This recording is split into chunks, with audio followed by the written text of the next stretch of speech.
ओम शांति।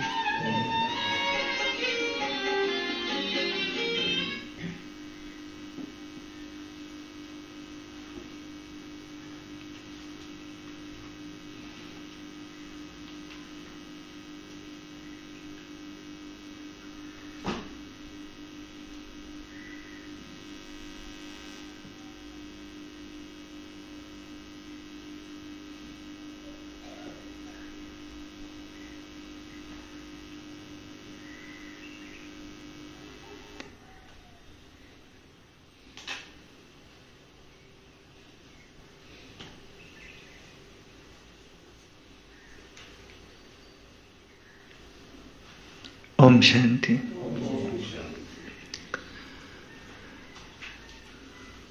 वाचा के साथ मनसा सेवा भी हो।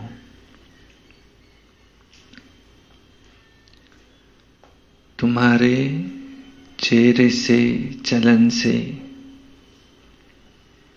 बाप प्रत्यक्ष हो। जैसे किसी बच्चे को कहते कि तुम तो तुम्हारे पिता के समान ही दिखते हो, ऐसे ही हमारे फीचर्स से शिव बाबा, ब्रह्मा बाबा, हमारे माँ बाप प्रत्यक्ष हो। सुनते आज की मुरली। वाणी है 11/9/2024 की। सारे मुरली का, मीठे बच्चे तुम बाप के पास आए हो अपने कैरेक्टर सुधारने। तुम्हें अभी दैवी कैरेक्टर बनाने हैं।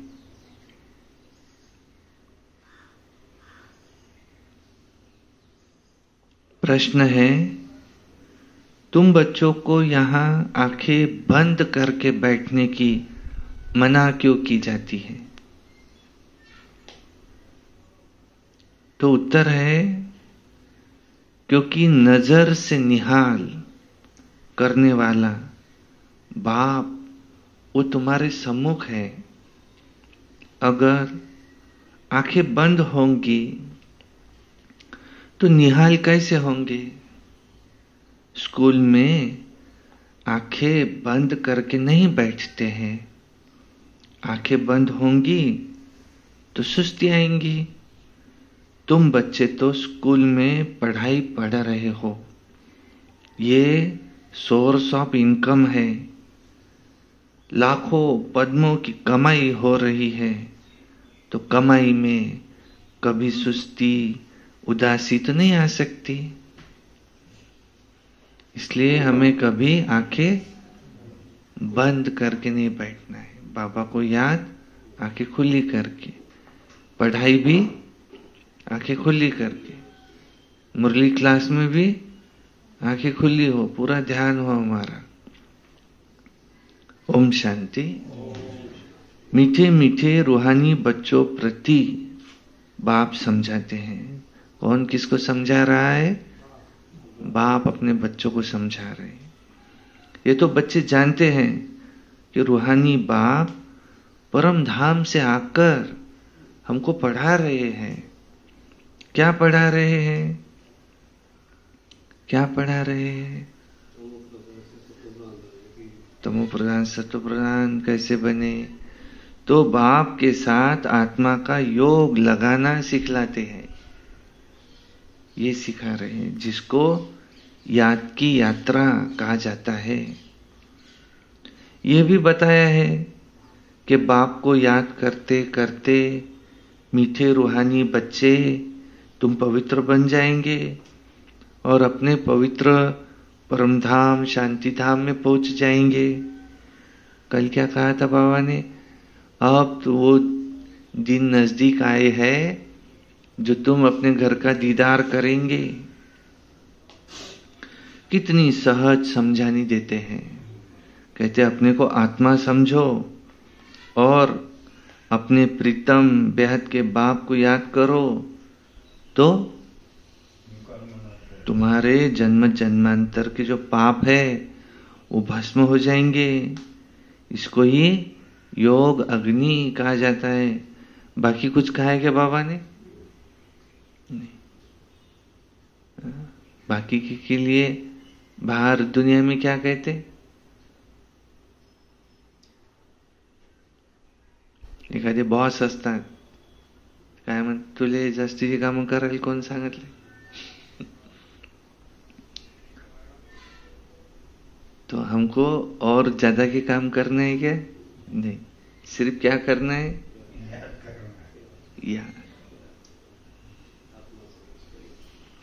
याद करना है।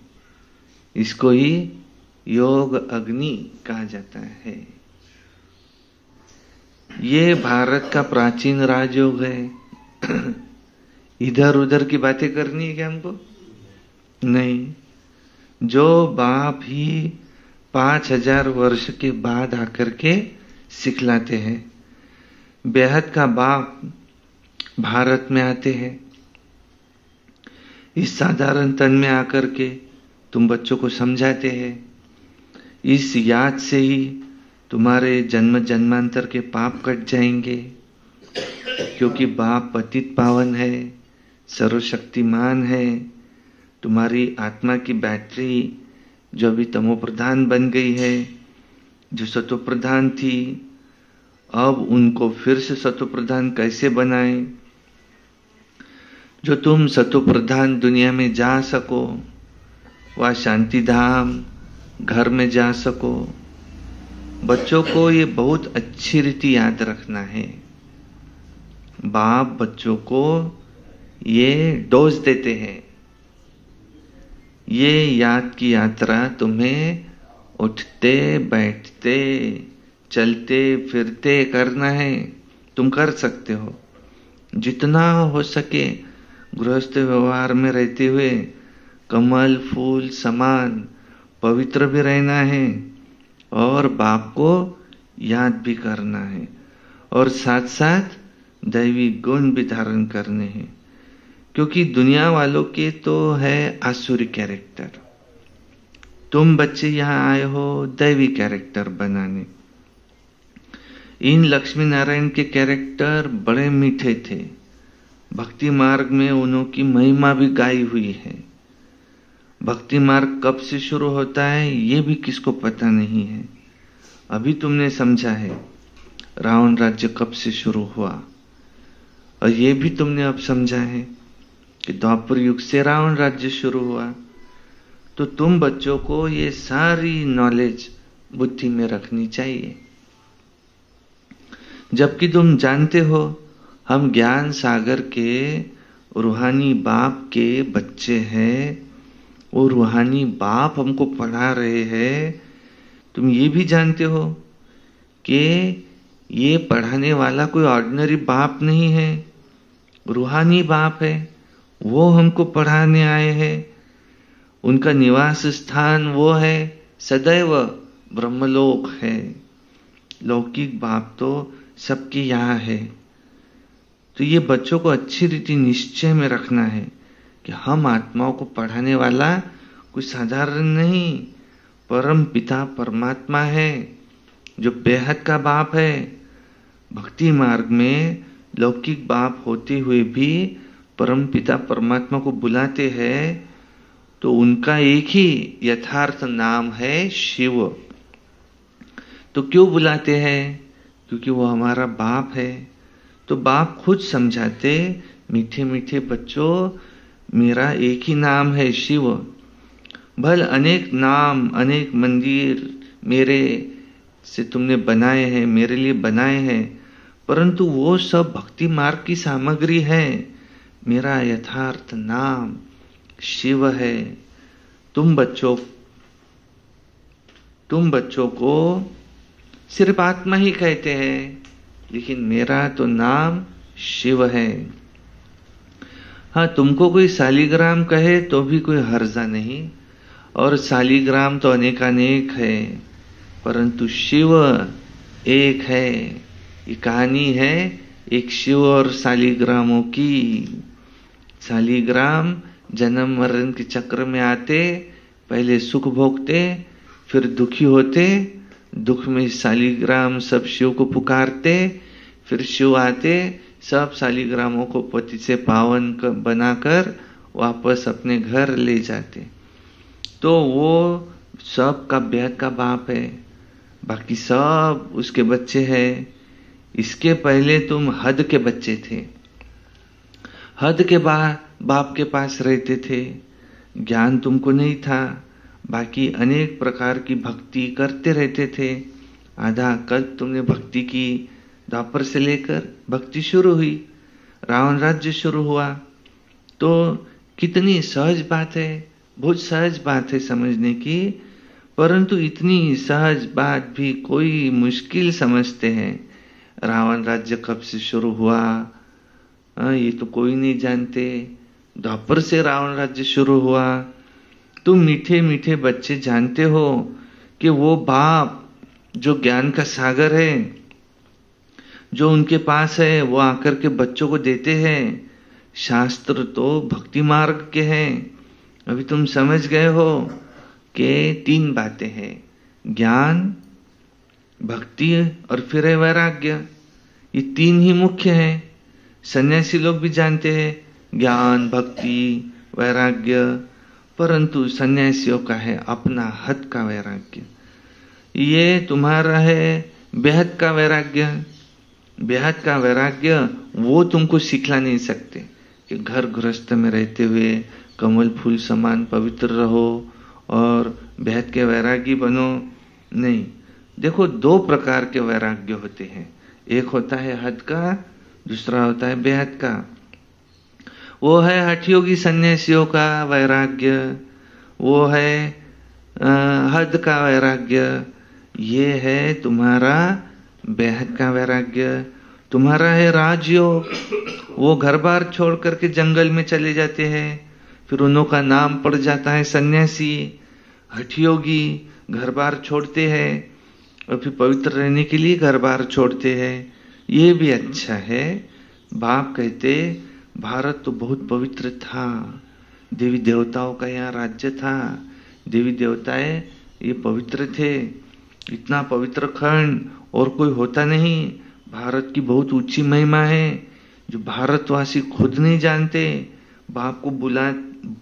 बाप को भूलने के कारण सब कुछ भूल गए, अर्थात नास्तिक निधन के बन पड़े। सतयुग में कितनी सुख शांति थी और अभी तो कितना दुख अशांति है। तो मूल वतन तो है ही शांति था, जहां पर हम सब आत्माएं रहती है।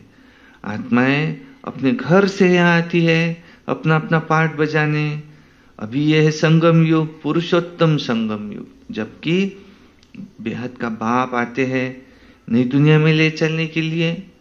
बाप आकर उत्तम से उत्तम पुरुष बनाते हैं, ऊंचे से ऊंच भगवान उनको कहा जाता है। परंतु वो कौन है, ये किसको कहा जाता है, ये कुछ भी दुनिया वाले समझते नहीं। एक बड़ा लिंग रख दिया है, समझते हैं ये निराकार परमात्मा है, हम आत्माओं का वो बाप है। ये नहीं समझते कि वो हमारा बाप है, सिर्फ पूजा करते रहते हैं। हमेशा शिव बाबा कहते हैं, रुद्र बाबा व बबुलनाथ बाबा ऐसे नहीं कहते, शिव बाबा।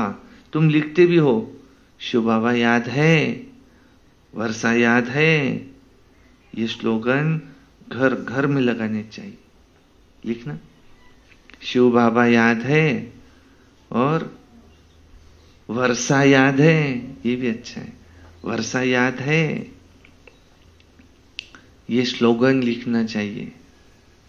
बढ़ाएंगे दादा, शिव बाबा याद है और एक आधी जगह वर्षा याद है, ऐसे स्लोगन लिखना चाहिए। घर घर में लिखने चाहिए, अपने घर में भी लिखना चाहिए। क्या लिखेंगे? शिव बाबा याद है, वर्षा याद है, सतयुग का वर्षा उनसे मिलता, उसको याद करो। अल्प और बे, बस बेमाना बादशाही, अल्प माना शिव बाबा। शिव बाबा को याद करो तो तुम्हारे पाप भस्म होंगे, क्योंकि पतित पावन एक ही बाप है। तुम पतित से पावन बन जाएंगे तो तुम नई दुनिया में आएंगे। इस पतित दुनिया में एक भी पावन नहीं हो सकता, पावन दुनिया में एक भी पतित नहीं हो सकता। शास्त्रों में तो सब जगह पतित लिख दिए हैं। त्रेता में भी कहते रावण था, फिर कहते सीता को चुराया। वो उसके पीछे का आध्यात्मिक रहस्य नहीं समझते। आत्मा रूपी सीता, 5 विकार, ये जो रावण है ये कैसे चुरा लेते हैं उस सीता को। मर्यादा की लकीर, लक्ष्मण माना लक्ष्य जो दिया है उसकी लकीर कैसे पार करते हैं, फिर कैसे दुख होता है, फिर रावण कैसे ले जाता है, फिर वो अपने शोक वाटिका में रखता है, शोक होता है उसको, रोज डराता है आकर के, और कहता है कि वो राम कुछ नहीं कर पाएगा। शिव बाबा आते और बंदरों की सेना, ये हम सब बच्चे, क्योंकि कुछ बंदर बना रह जाता, पूछ माना पूछना, क्वेश्चन मार्क, ऐसे क्यों, वैसे क्यों, ये क्यों, तो ये पूछ रह जाती तो कुछ बंदर बना रह जाता। तो कहा बंदरों की सेना लेकर के गए और फिर सीता को छोड़ा के लाया। ये आत्मा रूपी सीता को छोड़ा के लाते। तो अभी बाबा आया है, परमात्मा आए हैं, वो राम आए हैं हमको आत्मा रूपी सीता को ये रावण की कैद से छुड़ाने। और उन्होंने तो फिर श्री कृष्ण के साथ कंस दिखाया, जरासंधी, हिरण्यकश्यप आदि दिखाए हैं, और श्री कृष्ण पर फिर कलंक भी लगा दिए हैं। अब सत्युग में ये बातें हो नहीं सकती, ये वो नहीं समझते और झूठे कलंक लगाते हैं। बाप पर भी कलंक लगाए, देवताओं पर कलंक लगाए, सब की ग्लानि की, बाबा को तो सर्वव्यापी कह दिया। तो अब बाप कहते हैं तुम्हारी है ये याद की यात्रा। बाबा कहते मैं सर्वव्यापी नहीं हूं, मैं परम धाम का निवासी हूं, तुम आत्माएं भी वहां से यहाँ आई, अब ये तुम्हारी है याद की यात्रा, तुम उसको याद करो, आत्मा पवित्र बन जाएंगी, पावन बन, फिर पावन दुनिया में जाना है। बाप तुमको 84 का चक्र भी समझाते हैं। अभी तुम्हारा है ये अंतिम जन्म, तुमको जाना है अपने घर, घर में शरीर होता नहीं, घर में शरीर जाएगा भी नहीं, सब आत्माएं जानी है, शरीर छीछी शरीर यहाँ छोड़ देने हैं। इसलिए मीठे मीठे रूहानी बच्चों, अपने को आत्मा समझकर बैठो, अपने को देह नहीं समझो, देह का भान भूलते जाओ। और सत्संगों में तो तुम देह अभिमानी होकर के बैठते हो, यहाँ तो बाप कहते देही अभिमानी होकर के बैठो। जैसे मेरे में संस्कार है ना, मैं ज्ञान का सागर हूं, तो तुम बच्चों को भी ऐसे मेरे समान बनना है। बेहद के बाप और हद के बाप का कॉन्ट्रास्ट भी बतलाते हैं। बेहद का बाप बैठ तुमको सारा ज्ञान समझाते हैं जो आगे तुम नहीं जानते थे। अभी सृष्टि का चक्र कैसे फिरता, उसका आदि मध्य अंत क्या है, चक्र की आयु कितनी है, बाबा तुमको सब कुछ बतलाते हैं। भक्ति मार्ग में तो कल्प की आयु लाखों वर्ष कह दी है, और वो सुना करके घोर अंधियारे में डाल दिया है। तो नीचे उतरते आए हैं, कहते भी है ना, जितना हम भक्ति करेंगे उतना बाप को नीचे खींचेंगे, तो बाप आकर के हमको पावन बनाएंगे। तो बाप को खींचते हैं क्योंकि पतित है, बड़े दुखी बन जाते हैं। फिर कहते हैं कि हम बाप को बुलाते हैं, बाप भी देखते हैं कि हाँ बिल्कुल दुखी तमो प्रधान बन गए हैं, 5000 वर्ष हुए हैं बिछड़ के, आत्मा परमात्मा लग रहे बहुकाल। तो फिर आते हैं, सुंदर मेला कर दिया, ब्रह्मा बाबा मिला दलाल, सदगुरु मिला दलाल। तो ये पढ़ाई तुम्हारी है नई दुनिया के लिए, कोई पुरानी दुनिया के लिए नहीं है। तुम्हारी आत्मा धारण कर ये साथ ले जाएंगी। जैसे मैं ज्ञान का सागर हूं, तुम हो ज्ञान की नदियां। ये नॉलेज कोई इस दुनिया के लिए नहीं है, ये तो छीछी दुनिया है, ये छीछी शरीर है, इसको तो सब छोड़ना है, शरीर तो यहाँ पवित्र हो नहीं सकता। मैं आत्माओं का बाप हूँ, आत्माओं को पवित्र बनाने आया हूँ। इन बातों को मनुष्य कुछ भी समझ नहीं सकते, बिल्कुल पत्थर बुद्धि है, पतित है। इसलिए तो गाते हैं, हे पतित पावन आओ। तो आत्मा पतित बनी है, आत्मा ही सब कुछ करती है, भक्ति भी आत्मा करती है, शरीर भी आत्मा लेती है। बाप कहते हैं मैं आया हूं तुम सब आत्माओं को वापिस घर ले जाने, मैं हूं बेहद का बाप। तुम आत्माओं के बुलाने पर ही मैं आया हूं। तुमने मुझे कितना पुकारा, अभी तो पुकारते रहते हो, बुलाते रहते हो, कहते हो हे पतित पावन, ओ गॉड फादर आओ, आकर इस पुरानी दुनिया के दुखों से, डेविल से, ये जो राक्षस है, इससे हमें लिबरेट करो।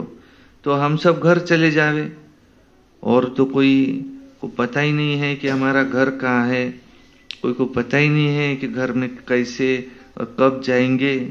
मुक्ति में जाने के लिए ये सन्यासी कितना माथा मारते हैं, कितने गुरु करते हैं, जन्म जन्मांतर माथा मारते चले आए हैं।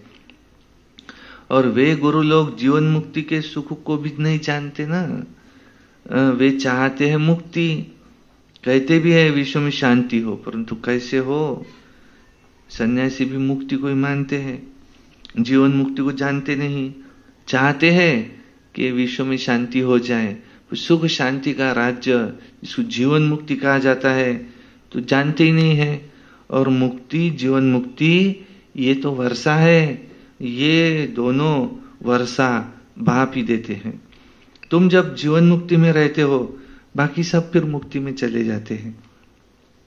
तो अभी तुम बच्चे नॉलेज ले रहे हो ऐसे लक्ष्मी नारायण जैसा बनने की, लक्ष्मी नारायण बनने की। तुमने सबसे जास्ती सुख देखा है, बहुत सुख देखा है, फिर सबसे जास्ती दुख भी तुमने ही देखा है। आदि सनातन देवी देवता धर्म वाले, फिर तुम ही धर्म भ्रष्ट, कर्म भ्रष्ट हो गए हो। तुम प्रवृत्ति, पवित्र प्रवृत्ति मार्ग वाले थे, लक्ष्मी नारायण पवित्र प्रवृत्ति मार्ग वाले हैं। घर बार छोड़ना ये इनका काम नहीं है, ये तो सन्यासियों का धर्म है, वो अलग ही धर्म है। सन्यासी भी पहले अच्छे थे द्वापर से, तुम भी पहले बहुत अच्छे थे। सतयुग त्रेता, अभी तो सब तम प्रधान बन गए हैं। बाप कहते देखो ड्रामा का खेल ही ऐसा है। बाप समझाते ये पढ़ाई तुम पढ़ते हो जो तुम्हारी नई दुनिया के लिए है, ये पतित शरीर पतित दुनिया में ड्रामानुसार शिव बाबा कहते हमको फिर 5000 वर्ष के बाद, हर 5000 वर्ष के बाद आना पड़ता है। न तो ये कल्प लाखों वर्ष का है, न ही मैं सर्वव्यापी हूं। ये तो तुम मेरी ग्लानि करते आए हो, मैं फिर भी तुम पर कितना उपकार करता हूं। तुमने अपकार किया, मैं आकर के तुम पर उपकार करता हूं। तुमने मुझे पत्थर ठीक कर भीतर में ठोक दिया, मैं आकर के तुम्हारा ही उद्धार करता हूं। जितनी शिव बाबा की ग्लानि की उतना तो और कोई की नहीं की है। जो बाप तुमको विश्व का मालिक बनाते, उनके लिए तुम कहते रहते हो कि वो सर्वव्यापी है। तो ग्लानि की भी हद हो जाती है, तब फिर आकर के मैं तुम पर उपकार करता हूं। यह है पुरुषोत्तम संगम युग, कल्याणकारी युग, जबकि तुमको पावन बनाने आता हूं। कितनी सहज युक्ति बताते हैं पावन बनने की। तुमको भक्ति मार्ग में तो बहुत धक्के, तुमने भक्ति मार्ग में तो बहुत धक्के खाए हैं। क्या क्या किया तुमने? तालाब में स्नान करने जाते, यहाँ जाते वहां जाते, समझते ऐसा करने से पावन बन जाएंगे, इससे पावन बन जाएंगे। अब कहाँ वो पानी और कहाँ पतित पावन बाप। ये सब क्या है? भक्ति मार्ग, ये तुम्हारा है ज्ञान मार्ग। तो देखो मनुष्य कितने घोर अंधियारे में है, पावन बनने के लिए क्या क्या कर रहे हैं, जैसे कि कुंभकर्ण की नींद में सोए हुए हैं। ये तो तुम जानते हो। गाया भी जाता है, विनाश काले विपरीत बुद्धि विनश्यन्ति, और प्रीत बुद्धि विजयंती। तो तुम्हारी है प्रीत बुद्धि, उनकी है विपरीत बुद्धि। परमपिता परमात्मा को जानते नहीं। अभी तुम्हारी नंबरवार पुरुषार्थ अनुसार प्रीत बुद्धि है, सबकी एक समान भी नहीं है। सबका एक समान प्रीत नहीं है शिव बाबा से, नंबरवार पुरुषार्थ अनुसार है, पूरी नहीं है। क्योंकि क्यों? माया घड़ी घड़ी बुला देती है। ये तुम्हारी है 5 विकारों के साथ लड़ाई। तुम हो युद्ध के मैदान में, तुम्हारी युद्ध है माया के साथ। 5 विकार और उनके बाल बच्चे, इसके साथ युद्ध है।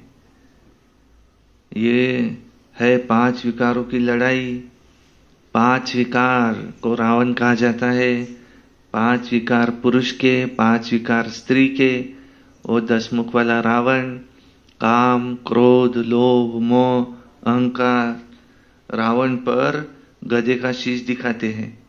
बाबा ने समझाया है, स्कूल में बैठते तो क्या कभी आंखें बंद करके बैठते हैं क्या? टीचर बैठने देगा क्या?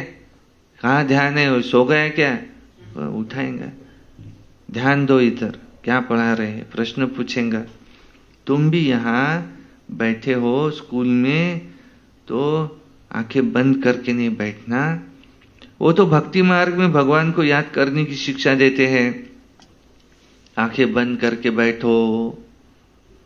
यहां तो बाप कहते तुम स्कूल में आए हो ताइडे दादा,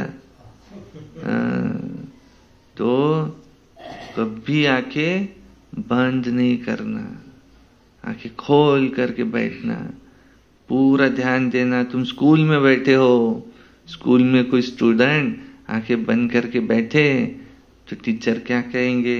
यहां तो बाप कहते बच्चे ये स्कूल है। सुना भी है, नजर से निहाल, सुना है ना? नजर से निहाल किंदा सदगुरु। तो कहते हैं जादूगर है, नजर से निहाल किया। अरे वो तो गायन भी है, देवताएं भी नजर से निहाल होते हैं। नजर से मनुष्य को देवता बनाने वाला वो जादूगर हुआ ना।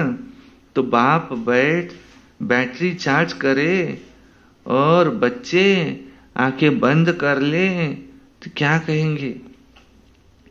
बाबा अपनी नजरों से निहाल कर रहे हैं, उसमें ताकत भर रहे हैं, उसको नजरों से अपनी पावर नजर से दे रहे हैं, और वो आंखें बंद करके बैठ जाए, क्या कहेंगे? स्कूल में आंखें बंद करके नहीं बैठते, समझो बात को, नहीं तो सुस्ती आ जाती है, उबासी आती है। पढ़ाई सोर्स ऑफ इनकम है, लाखों पद्मों की कमाई है, कमाई में कभी उबासी नहीं आती है, नींद नहीं आती है। खूप गिराईक दिसून राहिले, झोपीन का त्याले? झोप उडून जाईन त्याची। बापरे, कमाई कमाई दिख रही उसको तो। एक एक गिराईक 500-500 देऊन चालला, त्याला झोपीन काय? नाही, चालू द्या। किती समजा रात्री होऊन राहिली तर गिराईकी करन तो, उसको तो और खुशी होंगी। तुम भी यहाँ क्या करते हो? कमाई में कभी उबासी नहीं आती, आ सकती। तो यहां आत्माओं को सुधरना है, ये तो एम ऑब्जेक्ट खड़ी है। उन्हों की राजधानी देखनी हो, जाओ देलवाड़ा में, वो है जड़, ये है चैतन्य देलवाड़ा मंदिर। देवताएं भी दिखाए है, स्वर्ग भी दिखाया है ऊपर। सर्व की सद्गति दाता, सर्व का सद्गति दाता वो आबू में आते हैं। इसलिए बड़े से बड़ा तीर्थ ये आबू ठहरा। उस पर लिखा है शांति स्तंभ पे। हमको ये संदेश सब तरफ फैलाना है कि आबू ये सबसे बड़ा तीर्थ स्थान है। जो भी धर्म स्थापक अथवा गुरु लोग हैं, सबकी सद्गति बाप यहां आकर के करते हैं। तो ये सबसे बड़ा तीर्थ है, परंतु गुप्त है, इसको कोई नहीं जानते। समझा? अच्छा, मीठे मीठे सिकिलधे बच्चों प्रति माता पिता बाप दादा का याद प्यार और गुड मॉर्निंग। रूहानी बाप की रूहानी बच्चों को नमस्ते, और हम रूहानी बच्चों की रूहानी बाप दादा को याद प्यार, गुड मॉर्निंग, नमस्ते। सदा रहो हंसते, कम बोलो, धीरे बोलो, मीठा बोलो, सत्य बोलो, सोच समझ कर ही बोलो।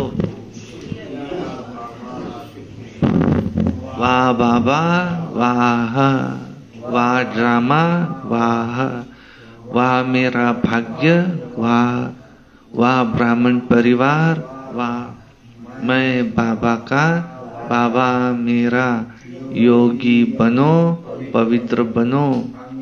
रोज अमृत वेला, रोज प्रातः मुरली, सारा दिन याद में रहे निमित्त बन सर्विस, सायंकाली 6:30 से 7:30 योग, रात्रि सोने से पहले याद का चार्ट, रोज एक अव्यक्त वाणी, एक क्लास सुनना है।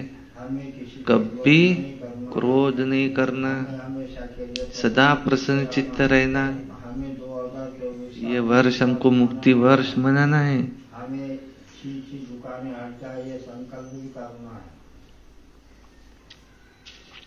इस पवित्र गांव में, धार्मिक गांव जो प्रसिद्ध था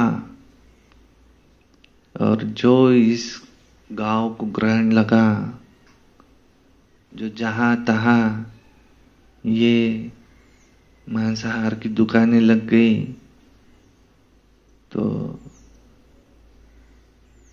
कम से कम ये मुख्य द्वार जो है यहां से तो भी दुकानें हट जाए।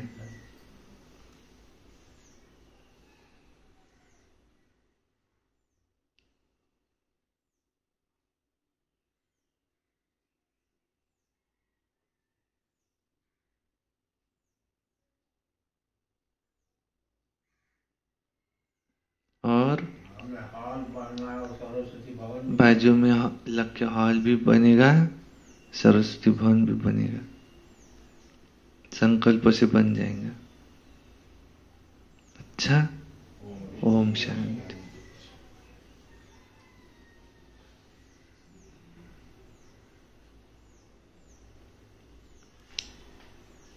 धारणा के लिए मुख्य सार नंबर 1, जो संस्कार बाप में है वही संस्कार धारण करने हैं। बाप समान ज्ञान का सागर बनना है। देही अभिमानी होकर रहने का अभ्यास करना है। 2 नंबर है, आत्मा रूपी बैटरी को सतो प्रधान बनाने के लिए चलते फिरते याद की यात्रा में रहना है। दैवी कैरेक्टर धारण करने हैं। बहुत बहुत मीठा बनना है। वरदान, त्रिकालदर्शी बन, दिव्य बुद्धि के वरदान को कार्य में लगाने वाले सफलता संपन्न भव। बाप दादा ने हर बच्चे को दिव्य बुद्धि का वरदान दिया है।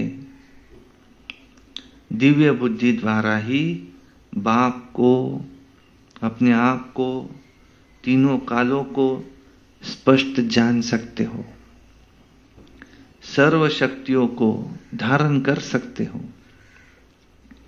दिव्य बुद्धि वाली आत्मा कोई भी संकल्प को, कर्म को व वाणी में लाने के पहले हर बोल व कर्म के तीनों काल जानकर प्रैक्टिकल में आती है। उनके आगे पास्ट और फ्यूचर भी इतना ही स्पष्ट होता है जितना प्रेजेंट स्पष्ट है। तो ऐसे दिव्य बुद्धि वाले त्रिकालदर्शी होने के कारण सदा सफलता संपन्न बन जाते हैं। स्लोगन: संपूर्ण पवित्रता को धारण करने वाले ही परमानंद का अनुभव कर सकते हैं। संपूर्ण पवित्रता को धारण करने वाले ही परमानंद का अनुभव कर सकते हैं। अच्छा, ओम शांति।